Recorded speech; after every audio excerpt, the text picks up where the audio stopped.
அண்மைச் செய்தி. மதுரையில் முன்னாள் அமைச்சர் ஆர்பி உதயகுமாரை தாக்க முயற்சித்ததாக வழக்கு பதிவு செய்யப்பட்டிருக்கிறது. அடையாளம் தெரியாத 6 நபர்கள் மீது 5 பிரிவுகளின் கீழ் காவல்துறையினர் வழக்கு பதிவு செய்திருக்கின்றனர்.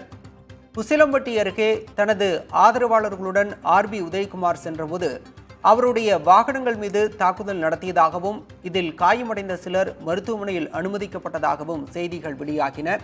இந்நிலையில் முன்னாள் அதிமுக அமைச்சர் ஆர்பி உதயகுமார் மீது தாக்குதல் நடத்த முயற்சித்ததாக அடையாளம் தெரியாத 6 பேர் மீது வழக்கு பதிவு செய்யப்பட்டுள்ளது.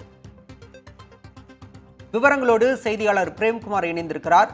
பிரேம்குமார், தற்போது தாக்குதலில் காயமடைந்தவர்கள் நலமாக இருக்கிறார்களா? எந்தெந்த பிரிவுகளின் கீழ் வழக்கு பதிவு செய்யப்பட்டிருக்கிறது? மதுரை மாவட்டம் உசிலம்பட்டி அருகே நேற்று இரவு ஆர்பி உதயகுமார் அவர்கள் கார்ல தாக்குதல் ஏற்பட்டது. அவர் கார் தப்பிச்சு போயிடுச்சு. பின்னால் வந்த ஒரு 5 கார்கள்ல தாக்குதல் நடைபெற்றது. இதுல ஒரு 6 நபர்கள் தாக்குதல் நடைபெற்றதா கூறப்படுது. அதுல 6 பேர் அடையாளம் தெரியல, அது யார் தாக்குதல் நடத்துனாங்கன்னு சொல்லி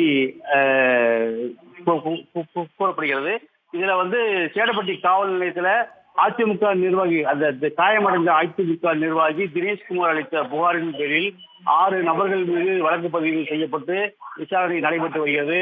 அந்த பகுதியில சிசிடிவி கேமரா எதுவும் உள்ளதா, யாரு வந்தாங்க அப்படின்னு சொல்லி, எந்த வாகனம் யூஸ் பண்ணாங்க அப்படின்னு சொல்லி விசாரணை மேற்கொண்டு வருகின்றனர். இதுல 5 பிரிவுகள்ல வழக்கு பதிவு செய்யப்பட்டிருக்கு. பாலா, விவரங்களுக்கு நன்றி பிரேம்.